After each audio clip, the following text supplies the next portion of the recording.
Pen drive एक highlighter pen की तरह दिखने वाला छोटा सा गैजेट है जिससे कंप्यूटर से ऑडियो, वीडियो और डेटा फाइल्स को स्टोर और चेंज ऑफ प्लेस के लिए यूज़ किया जाता है। ये बहुत ही छोटे साइज़ की होती है जिसका इस्तेमाल USB कंपनी सिस्टम्स के बीच फाइल्स के ट्रांसफर स्टोरेज करने के लिए यूज़ किया जाता है और ये आपको अलग अलग तरह की योग्यता में मिलती है जिसे USB पोर्ट में लगाकर यूज़ किया जाता है। वहीं एक माइक्रोसॉफ्ट की रिपोर्ट के मुताबिक ये पता चला है कि 70% से भी ज़्यादा लोग इसे डेटा स्टोरेज करने के लिए पेन ड्राइव और फ्लैश ड्राइव का इस्तेमाल करते हैं, जो कि दिखने में दोनों ही पेन ड्राइव एक जैसी होती हैं, लेकिन इन दोनों की स्पीड और स्टोरेज कैपेसिटी बिल्कुल अलग होती है।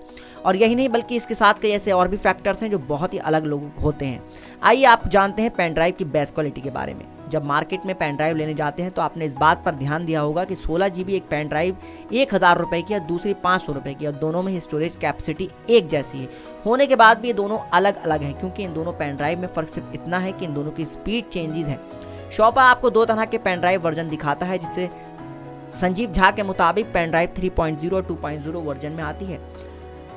नया वर्जन है और ये 100 MB प्रति सेकंड की स्पीड से डेटा को ट्रांसफर करने में आपकी हेल्प करती है। यदि आप रोज़ाना इस्तेमाल करने के लिए पेन ड्राइव लेना चाहते हैं तो उसके लिए उस पेन ड्राइव की स्पीड ज़रूर चेक कर लें। रोज़ाना यूज़ करने के लिए आप किसी भी नॉर्मल पेन ड्राइव का इस्तेमाल कर सकते हैं, लेकिन अगर आपको उस हाई स्पीड डेटा ट्रांसफ़र करना है या फिर आपको डेटा पासवर्ड प्रोटेक्टेड रखना है तो आप उसके मुताबिक अपनी पेन ड्राइव का सिलेक्शन कर सकते हैं। यानी साफ तौर पर कहा जा सकता है कि अच्छी स्पीड के लिए आप स्टोरेज ज़रूर चेक कर लें, वरना ये गलती आप करेंगे तो हो सकता है आपको नुकसान हो जाए।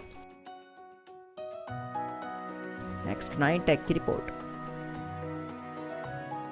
अगर आप भी बनना चाहते हैं एंकर और रिपोर्टर, वीडियो एडिटर, कैमरामैन या फिर स्क्रिप्ट राइटर तो हमें संपर्क करें।